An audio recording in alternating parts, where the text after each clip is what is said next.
Yun nga po, no,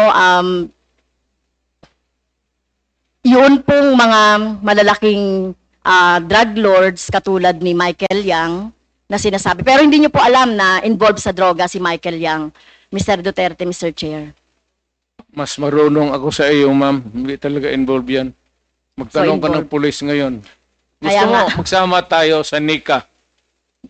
Sama tayo sa NBI. Ngayon, pagkatapos nito, kung may makasabi sa iyo, may isang ahente na involved yan, yan lang ang suspitsa nila kasi pagka-in-check, yan, pag sama-sama ng... Hindi po, Ganun yan I ang beg to mga- disagree, Mr. Chair.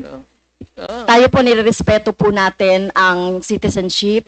Tayo po marami pong mga hindi po tayo against sa mga in-check. No, Hindi that po is tayo the against characterization. sa mga sinasabi nating Chinese. Lalo na kung Chinese Filipino 'yan na wala namang ginagawang krimen dito sa ating bansa. Kaya ang tinutukoy lang po natin yung mga involved sa krimen na mga nababanggit po dito sa ating hearing ng Quadcom.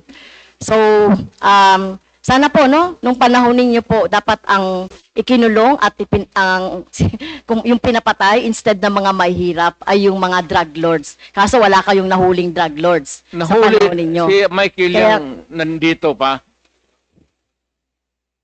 Hindi pa hinuli. At bakit siya hindi nahuli? Anong ginagawa na itong magkagong pulis pati? Alam niyo po ba kung nasaan si Michael Yang? Nasa Davao. Either dito, nasa Davao. May malaking tindahan yan. Negosyante yan. Lahat Okay. ng negosyante na Chinese, natural born dito sa Pilipinas o from China, pagka dumikit sa akin yan, politiko ako, ma'am. Para sa akin, buto. At contribution sa eleksyon. Pera. Kailangan mo sa eleksyon, pera. Prangka-prangkahan tayo. Boto pati pera.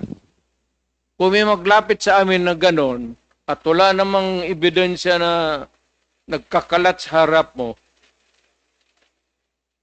pero ako, pagka sigurado ako na ganon kayang sinasabi mo ngayon, ako mismo ang gogorgor sa tao na yan. Okay. Wala akong pasensya dyan sa mga ganon. So, Okay. do not worry.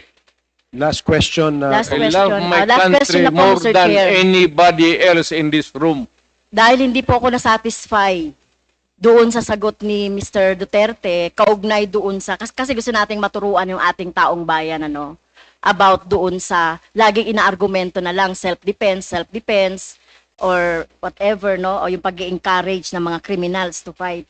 So, pwede bang matanong si Ma'am, Attorney I am Neri? not here to satisfy you. Attorney Neri, Mr. Chair, to explain the elements of self-defense at bakit hindi pasok dito yung mga arguments ni Mr. Duterte.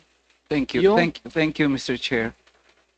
Hindi pasok po yung element. Ang elements kasi ng self-defense is una muna unlawful provocation on the part ng biktima. So kung inudyukan mo yon, ibig sabihin hindi siya nagpo-provoke. So tapos agad yung self-defense yun. Yung nabanggit ni Presidente kanina na official duty, sa totoo lang, ang self-defense, whether official ka ng gobyerno o individual kang pribado, hindi yan requirement, hindi siya element. Kasi kahit wala kang official duty, pag ikaw may unlawful aggression ng isang tao, may karapatan ka mag-self-defense. Ang pangalawa, lack of sufficient provocation on the part of the police. Admission mismo ng Presidente na pinrovoke. So hindi talaga papasok sa elements ng self-defense yung ginawa ng police. Ngayon, klaro ba sa mga statements ng dating presidente, yung kill, ina-admit niya naman yon.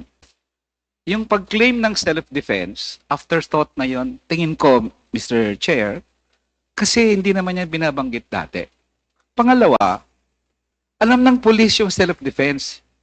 Parang may kausap kang command conference tapos, oy, pag nanlaban, tirahin nyo ha. No, all the policemen knew about that. That's not the issue. Ang context ng issue, Mr. Chair, sa Quadcom hearing, and in fact sa Senate, yung issue talagang right in the minds of everybody is hindi nanlaban. Wala namang wala namang nagdedebate dito na pag ang pulis ba'y ititreten, may karapatan ba siyang manlaban? Walang ganong debate dito. Wala sa discourse yan sa buong bansa. Nobody is saying na nanlaban na, may karapatan ka ba na birahin o hindi. Everybody knows that. Pero ang issue dito na ina-avoid ng kapulisan for a long time at ng administrasyon ni President Duterte, yung issue ng hindi talaga nanlaban. And in fact, we have some photos, if the COMSEC can show it, to prove that point, Mr. Chair, na hindi nanlaban. So nagtaka ako sa mga ilang general ng unang panahon na palagi lang sinasabi, kung tinitreten, that was not the issue. I'd like to clarify it once for all. All these families, the victims, yung mga nanay na namatayan ng anak, namatayan ng asawa, namatayan ng tatay, ang sinasabi nila, lumuluhod na po. Nagmamakaawa na.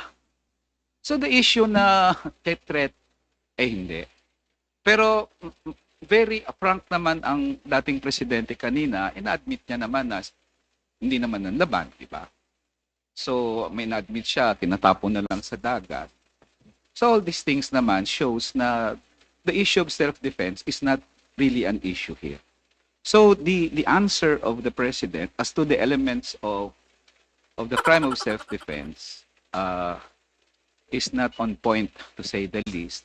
And in fact, parang magkakaproblema ngayon ang mga pulis sa RTC kung saan sila kinakasuhan because the element of self-defense was already taken away. Okay.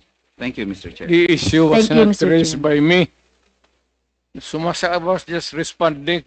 Hindi ako mag-issue ng self-defense diyan kung bakit ako mag-yak-yak ng self-defense kung hindi yan binote out dito sa forum na ito.